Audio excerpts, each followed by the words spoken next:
Welcome to Better Relationships, Better Work, where we explore how to make work better through the power of relationships. My name's Jason Lauritsen.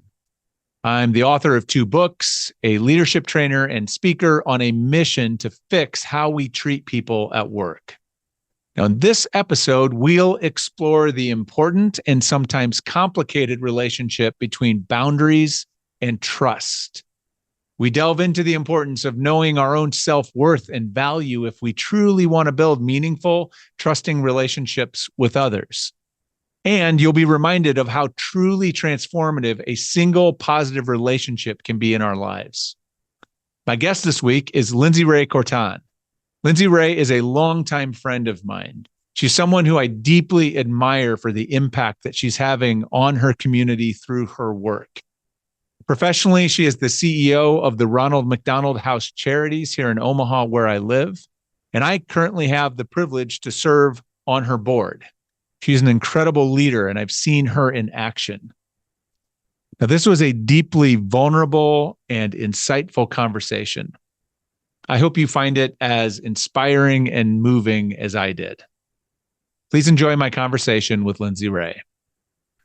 Lindsey Rai, welcome. Thank you for being here with me.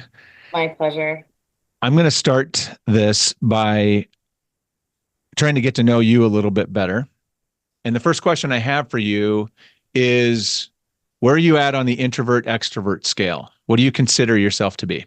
So I think that, and I apologize if this isn't the exact, the right word, but is it amnivert when you're an extroverted introvert that I don't solely gather a ton of energy just by being around other people, but I really like that environment. I also am an only child, so I don't know if that's the reason why. I just need some space too, and I find energy in solitude in the same way that I find energy around people too. So I like to experience both, and neither of them are a turnoff either. So it's just somewhere in the middle.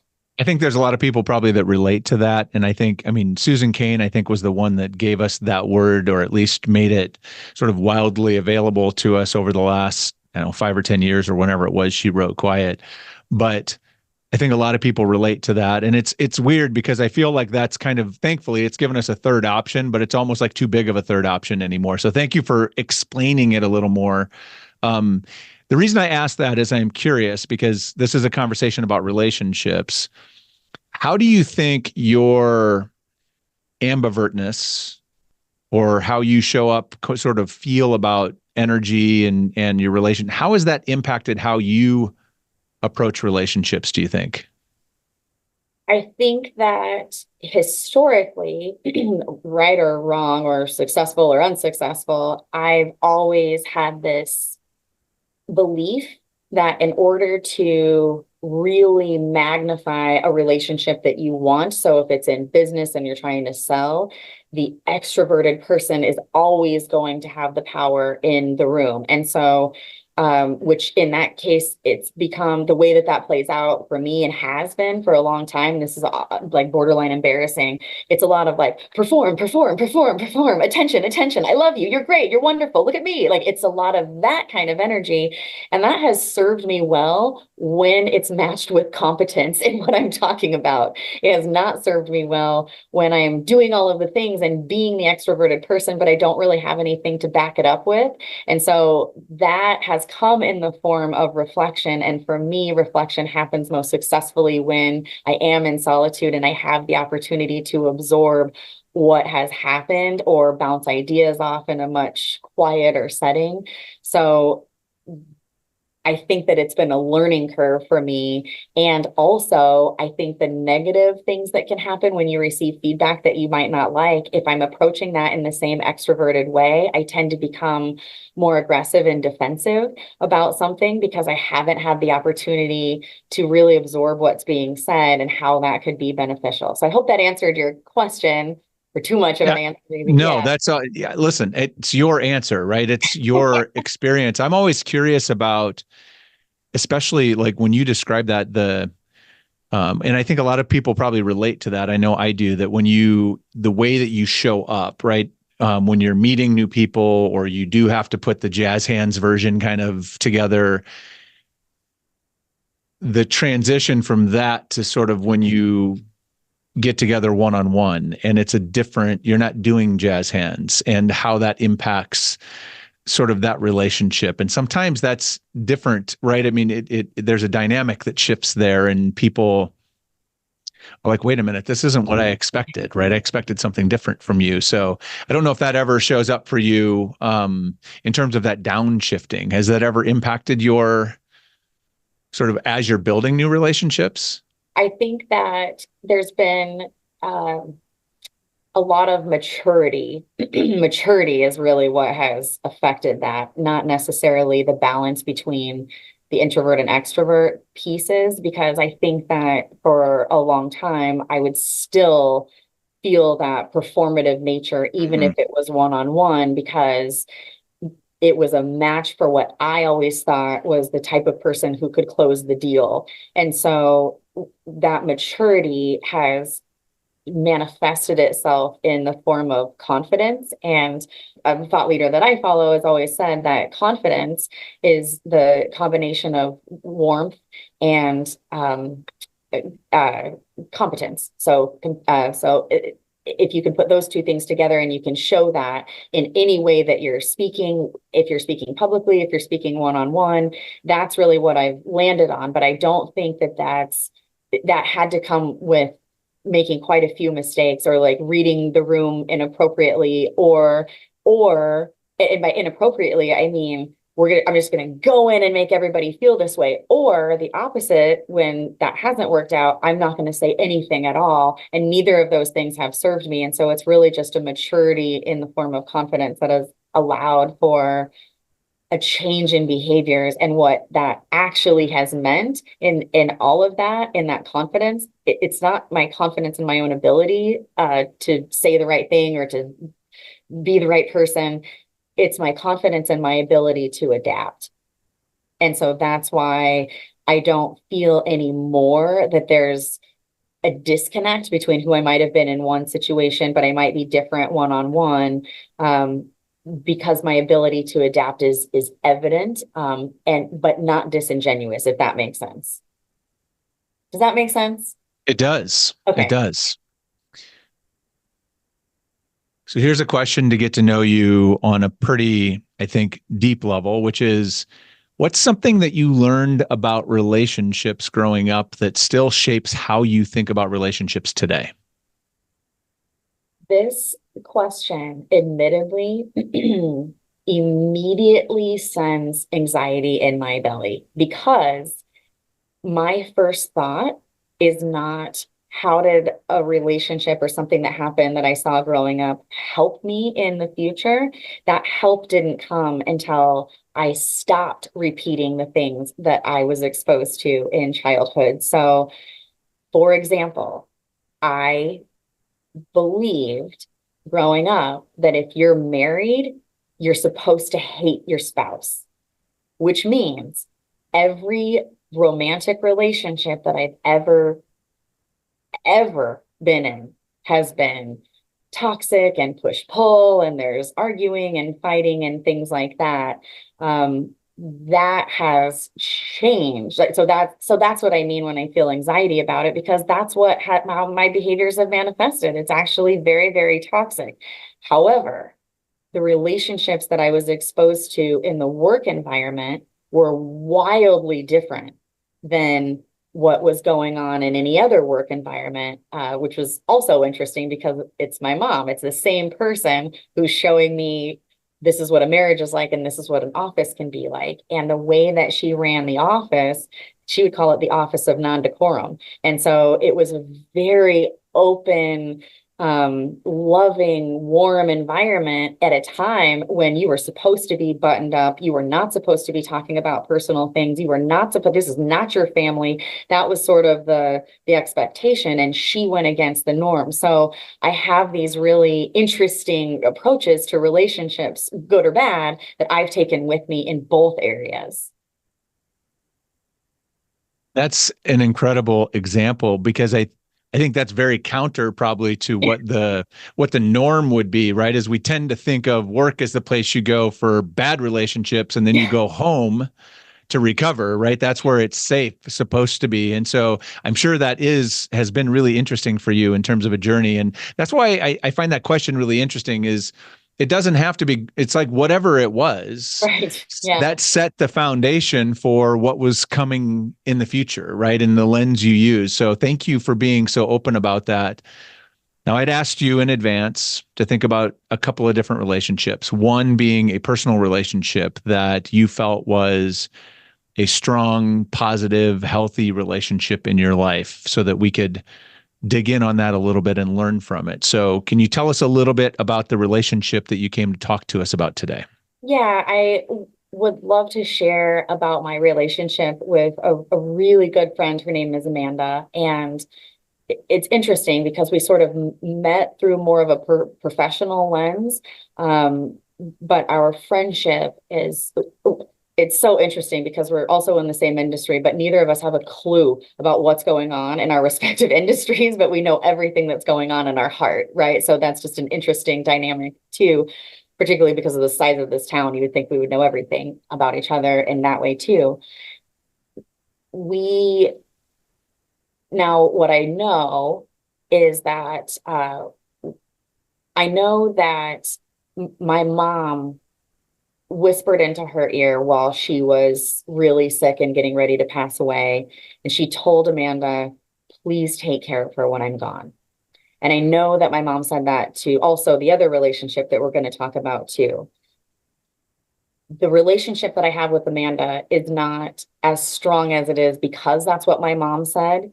It's strong in that way because she really took that seriously as part of her obligation as a friend far before my mom ever said it. And the relationship that we have and the reason that it's so powerful in my life is because I can show up as any version of myself at any moment that I am that person, even if it's a deviation from who I normally am, or if it's particularly vulnerable.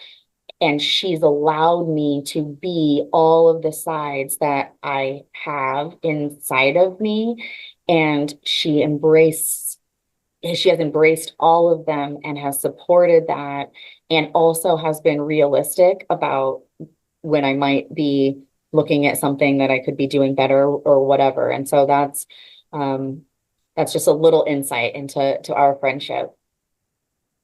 That's a powerful insight. And I'm curious to learn a little more about what that looks like. Can you think of a specific example without revealing any, uncomfortable details, but a specific example of that stands out in your mind of when you showed up and maybe you wouldn't expect generally someone's going to reach out and embrace you or however it went down, and she, like, what she did or how she showed up in that makes you feel so strongly about it. I There's so many different instances, but I will choose the moment. And I mean, really, everything from during COVID, my son was turning 3, and we couldn't have a birthday party, and so she immediately jumped in and helped to find solutions because I was too overwhelmed with the whole thing. And so that's things like that that don't seem like they're that significant, but are, because it made an impact on several people. And that's just sort of the nurturing nature of who she is. And so there's a lot of instances like that. But there's one moment, and this is really, more about my personality. I've always, in any scenario, I have sort of positioned myself as always being the strongest person in the room. And the strongest person in the room doesn't break down. The strongest person in the room doesn't admit when they're scared, and doesn't admit when they might have done something wrong, but don't really know what that wrong thing was. And so there was a time that I broke down. So, I was like violently bawling, and that's so different from any, even when I think about it now, I, even talking about it is uncomfortable because I've sort of conditioned and curated this part of my personality that doesn't allow for that in any scenario. And she not only embraced it, but encouraged it, and then just let me feel all of it. And there was no judgment. There was nothing was patronizing. It was someone who was truly just allowing someone else to release everything that needed to be released. And what's so beautiful about what she brings to the table is that she's also mature enough in her own understanding and self-awareness, which I really admire, that she's not going to absorb all of that and now make it like a codependent relationship that she has to fix. It was the most empowering thing to be able to be all of those things and still have her confidence in me that I wasn't a loser and I wasn't incapable of coming out of it, and it didn't match it. And she knew all of that. And that's what I mean as far as just letting me be allowed to feel and still be respected. That's beautiful. If you had to distill that into sort of what you've learned through this relationship about, things that you can take forward into other relationships, how to sort of foster better relationships, be a better friend for others, what would be the lesson in this or lessons in this that you would say you've learned? You know, it really is about allowing the I got really lucky that it was her, because one of the things that I've really struggled with that has gotten me into a lot of the tangles that I've been in are having a lack of boundaries. And by that are weak boundaries. And what I mean by that is there's no boundaries. I don't mean that as far as boundaries that I need to impress upon other people. It's boundaries with myself. So I've been accustomed to really allowing what you allow, you teach, right? So teaching a lot of people that it's okay to do these things that are probably bad, because I'm not going to say anything about it because I would rather not hurt them or make that person uncomfortable. So and I can tolerate anything. So I'm going to take all of that in. And what she taught me is that you can set up boundaries around yourself to protect yourself. And when you do that, what you're really protecting is your own serenity. So I remember this exercise. It was actually one of the trainings that she and I got chosen to be in. And they made us put a name or a bunch of names, whatever names you come up with, inside of a circle that says, who do you have unwavering trust? Name some people. I didn't put anybody down when we did that exercise the first time. I put 0 people down. And really, that wasn't a reflection of anybody else. It's not like everyone in the world is untrustworthy. It was because I didn't trust myself. And so the biggest lesson that I got from her was that you can trust yourself. And I'm going to give you the example of what kind of benefit that can bring to your life. And that benefit in trusting myself is that I can open myself up to her. And she has confirmed that trusting myself is something that is okay. And she's really been instrumental in building that foundation in a whole bunch of new habits, new practices, have a completely different life. And I think that goes all back to her helping me to see that. This webcast is sponsored by my longtime friends at Inspiring Workplaces. Now, if you are someone who's working to create an engaging and inspiring workplace for your employees, and of course you are, that's why you're here, then listen up. Inspiring Workplaces is a global community of tens of thousands of HR and employee experience professionals that you can join for free.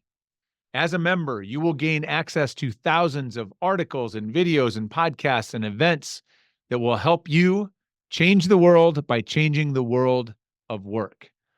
They are also home to the Inspiring Workplaces Awards that recognize the best workplaces in the world. You can learn about the application process at their website. So please go visit inspiring-workplaces.com to learn more and to join the community. That's inspiring-workplaces.com. I think the takeaway for anyone listening to this is going to be, I need to find a friend like Amanda, maybe. Yes, I don't know. But that's so thank you for that. That's awesome. We're going to come back. We're going to come back to this learning in a minute. But before we do that, I said there were two relationships I asked you to think about. One is a work relationship, a relationship that you formed through work that has had a significant positive impact on you or your career. So tell me a little bit about that relationship.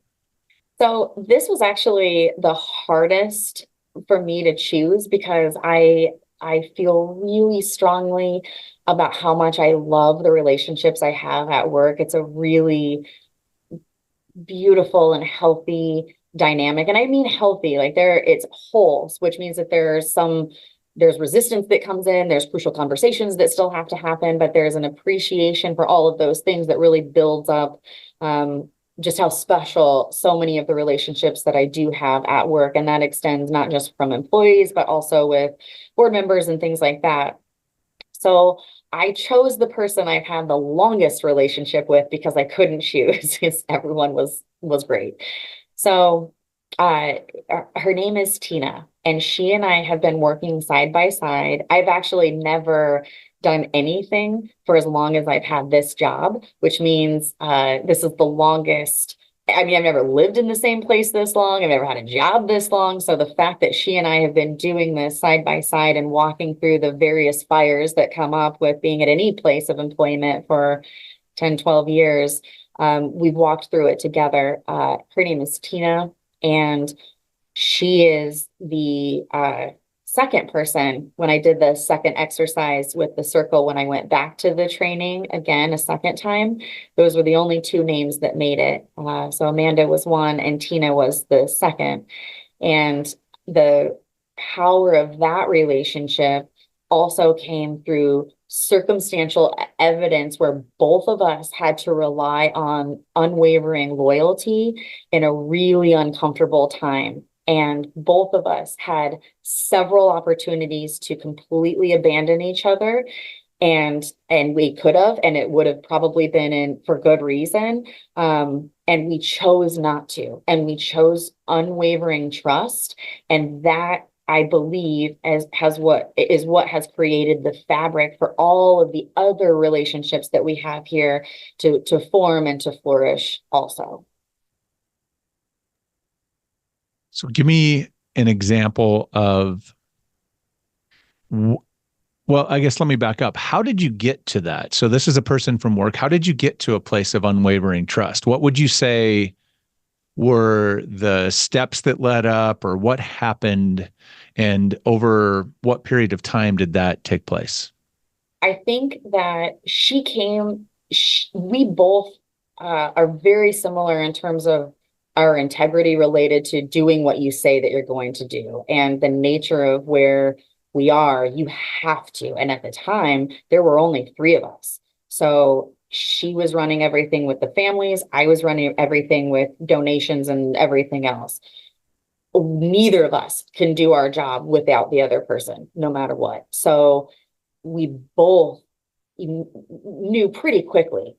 I would know, well, if Tina said that this is going to get done, I never have to think about it again. And she had the same trust in me. So there was a consistency in those examples that took that we both got to experience. But I think that it's not like that happened for 2 weeks.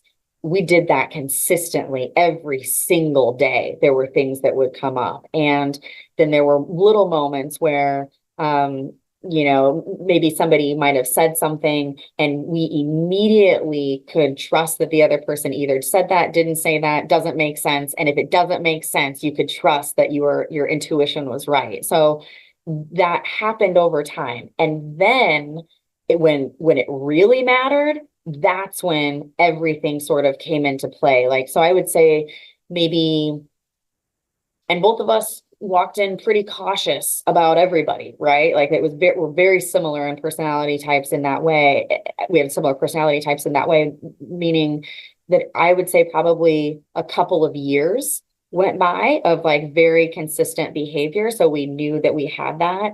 And then the first time that I think the most significant moment where it got tested was when there was some friction with a newer employee, and she called me when I was on vacation at 4:30 in the morning in the location that I was at. That is so out of character for her in terms of like I mean, there's just unwavering trust, right? I didn't even think about what was going on in the office because that's how amazing she was. If she's calling me at any time during vacation, everything stopped. So I was up out of bed. I'm listening to her. I'm watching the sunset on the phone with her as she's talking through what is happening. And it was something, what was going on with her was extremely personal. And that this other person, all of this stuff.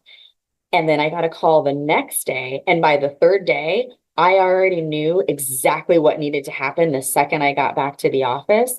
And it wasn't like she was calling to say, like, you need to do something. I don't know. It wasn't like that at all. She just knew I need to say something. I don't know what to do. I'm self-aware enough to know that it's causing me extreme anxiety and I'm not sure where to turn. So I'm going to go to the person who's going to listen to me. And then she trusted, no matter, there was no suggestions of this is what I think you should do. There was none of that. I trusted that what she was saying was 100% true. And she trusted that I was going to do whatever was right. And so that's exactly what happened. And that was the first big experience that we had together. And I think that that was just the beginning of what created the bond that we have now. It's really important. And I think sometimes people miss, you don't think of this as probably a relationship thing. You don't think of it as a trust thing, but consistency in showing up and doing what you say you're going to do, delivering on what you are supposed to deliver on, like that builds trust. It invites trust. And then that sort of greases the wheels towards having a better relationship with someone. Because even if you don't like someone or you disagree, which is not the case for you, if you've got that trust as a foundation, you can generally navigate through that. But yeah, you can have all kinds of things in common. But like you said earlier, if you don't trust this person, if they're going to lie to you, doesn't matter. Doesn't matter. What a strong foundation. So what would you distill if there was one lesson that we could take from what you've learned in this relationship that you've been able to maybe apply elsewhere, or you've applied in building relationships or fostering relationships elsewhere? What would it be? I think that what both of those relationships have taught me is that, and I don't mean this to sound like a victim or anything like that, but what they actually have taught me really beautifully is about my own self-worth and really understanding that I do have value. And like I said, I don't mean that in a pity party kind of way, but it is something that I was grown accustomed to thinking, right? Because especially if you're in toxic relationships in general, I tended to question my own value and place value in different places, in codependent places. My value is only there if I am helping somebody or if I'm working or if I'm doing something else. And they taught me that it doesn't matter what you're doing on the outside. Who you are on the inside is so important and so valuable that it means something to me specifically. And that is what has really helped form my ability to trust in my own intuition. So as a secondary benefit of these relationships, I have stopped questioning my intuition, or rather, I stopped overriding my intuition with my ego brain because of them. And they taught me that it is okay to pay attention when something doesn't feel right. It's okay to set a boundary to protect your own serenity if you need to, and you're valuable enough and you're worth it enough. But they could, if anybody, like everything that I just said is nothing that all of us haven't read in some Pinterest quote or on a calendar and all of that stuff. It's wildly different when you experience what it feels like. And I had to experience it through those relationships. All right. So let's bring this home, right? This is better relationships, better work. And so I want to talk with you about, let's connect the dots on how we can take some of these learnings from your relationships that you've shared and apply them to work, how we can make the work experience or relationship better for people. And so the first sort of overarching lesson that I heard from you is that it's really important to set boundaries, or that to learn, it's really powerful to learn how to set boundaries to protect yourself in relationships and probably in work. What does that look like? What comes to mind for you in terms of what we can do for or with employees to put that lesson to work? I think it really just goes back to, I'll give you an example of how this has played out this week. And it really goes back to honoring the importance of when something doesn't feel right. And I know that sounds really simple, but that is something that I believe gets lost. And a lot of times in a work environment, depending on who's in the room, it's very easy if you don't have enough faith in your own intuition, or you're not confident enough to ask or to press. It's easy to fall into the energy of everybody else and thinking, well, they must know better. So whatever question I have or whatever thing I might be thinking is clearly naive, because everybody else knows that what they're talking about, and that person is much smarter than I am. But what it's taught me is that if you ignore it, guaranteed it will show up as some sort of monster somewhere else. And sometimes so much time has gone by that you forgot that you had some tiny little piece talking to you in your ear. And I think so. For example, and this is, we've come a long way for me to get here. We were looking at entering into a partnership recently with another organization. On paper, this is a perfect partnership. It really speaks to all of the healing properties that we can incorporate. And there's no red flags on paper. There's nothing that's being said that's weird. So I have no reason to logically believe that I need to slow down and really pay attention to some of the logistics. No, nothing. I have not one bit of evidence. But I walked into the room with the entire team and I said, I know that we want this partnership to go right now. I'm asking you to trust me because I don't know why, but something feels off. And I can't pinpoint it. And I'm sorry. And I know this sounds cuckoo bananas, but I'm just asking you to trust me. And they did. And sure enough, there started to be some little things that started to happen that just didn't quite match up with what the original, like all of everything that was coming out. And I think that those little things that started happening would have had to be ignored in the beginning. And those little things easily could have turned into massive problems. But now it's at a pace that is really appropriate. We can still close on what we're trying to do. We can still have the same result. But it's that mindset of just being allowed to pay attention to it. And I was allowed that because the mentality that we absolutely stand by here as a result of all of these relationships and the foundations that have been built, that we see you as an individual first and an employee second. And if you as an individual feel like something is wrong or off or doesn't make sense, we value that so highly that we will stop the business of whatever is happening to honor that. And that's a very different feel from what I've ever experienced in any other work environment. And I know it's because of the relationships. Love that as an example. I love the sort of call to really tune into the individual, because I do think that as a manager and a leader, that's something we often miss. And it's getting harder and harder, right? We're pulled in 1,000 directions to the point that we have people sitting right in front of us that we can't even see. And we miss those things, right? And so really dialing into it and following your instincts. When something feels off, ask the question. So one of the things I was thinking about as you are talking is this resonates deeply. This idea of, protecting your self-worth and trusting yourself and then setting those boundaries to protect yourself. And I find it really interesting. I mean, I always pay close attention to this stuff.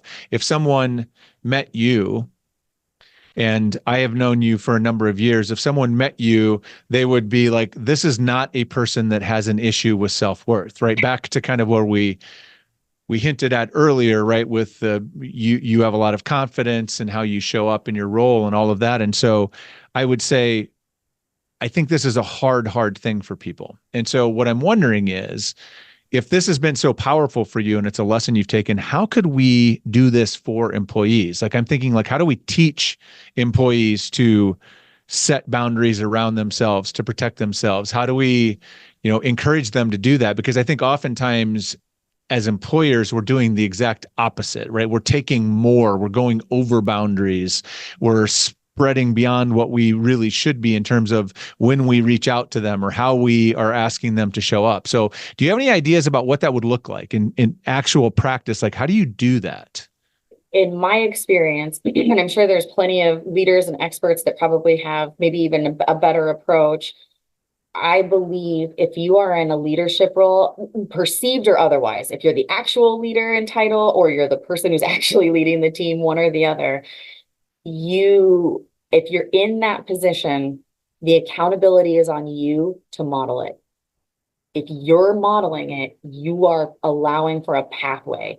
I don't know that there would have been any other successful way for me to approach this if I wasn't modeling it. I don't think I can just tell someone, hey, you're worthy. If someone said that to me, I'd be like, this guy. And so you have to model it. And so I think that, for example, recently, I was put in a very, very vulnerable position with someone who was openly going to hurt me. And it was just me and him alone. And he shared his intentions. Now, if this would have happened and it wasn't related to work and it wasn't around the work environment, admittedly, Jason, because I am also struggling still with some old energy and self-worth and things like that, I don't know that I ever would have said anything to anyone. And all that would have done is contributed to that type of behavior being perpetuated and all of that. But because I wouldn't have seen it as something that was as important. Because I am in a leadership role, I felt differently about the accountability that I have to represent the entire organization. And if I wouldn't have said something, and so what I did was I brought it up to the board. We came up with whatever the plan was going to be. And I sat down with every single person on the team and said, this is what happened to me. And this is what happened. It was we're on the clock, which we're 365, 24/7. So everything is always on the clock, but it happened through work. And then took all of the steps that needed to happen to make this the safe work environment, to take care of myself at the same time too. So I'm modeling and I'm telling them I'm going to therapy now. I feel better at, and to the extent that they want to talk about it with me, I was also open about it.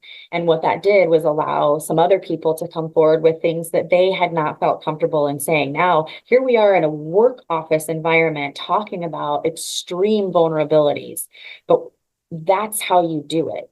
You have to model it as a leader, like I said, perceived or otherwise. You model it and you take accountability. That's why you're a leader. You're the one taking accountability because we like it. People in leadership roles, we like it. Give it to me. I'll take care of it. So that mindset, but put and overlaid on top of something that's really vulnerable and and emotional and all of that. And you do that consistently. And to your earlier point, that consistency builds credibility. Now everybody has a path. Everybody has one person to watch, and then maybe one more person does it. And now we're well on our way for building a momentum of a culture that has that as part of who we are, and how now we can hold ourselves accountable for making sure that we're practicing those types of behaviors. I love that call to action, right? The best way to, and especially for this, I mean, you've talked about for you, it became real when you experienced it.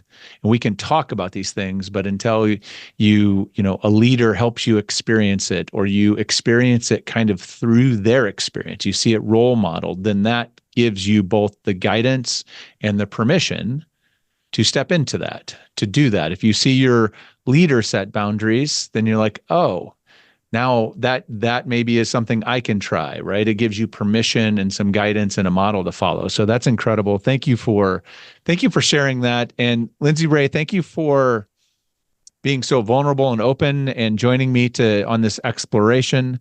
I appreciate you sharing about your relationships, and I am really grateful to know you. Thank you for being here. Me too. I feel the same way. Thank you.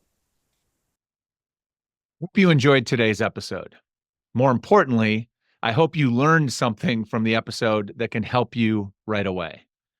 Now, if you'd like to reflect on what you can learn from your own healthy, positive relationships to make work better, I've included a link in the description below where you can access and download what I call the relationship reflection exercise.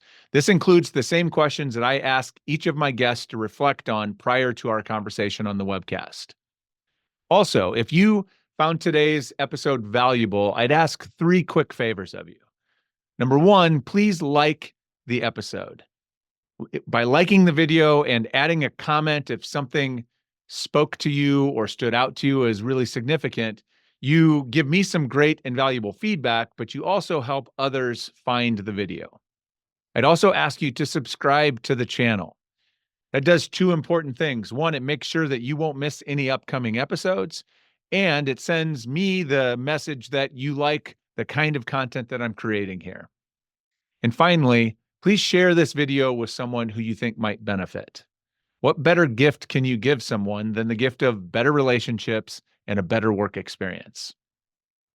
I'm really grateful that you were here today, and I look forward to seeing you next time.